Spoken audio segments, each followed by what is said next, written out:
అలర చంచలమైన ఆత్మనందుండ నీ అలవాటు చేసే నీ ఉయ్యాల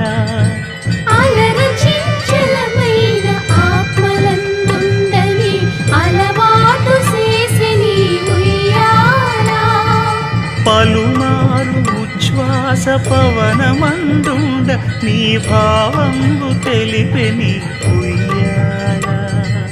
పలుమారు ఉచ్ఛ్వాస పవనమందుండని నీ భావ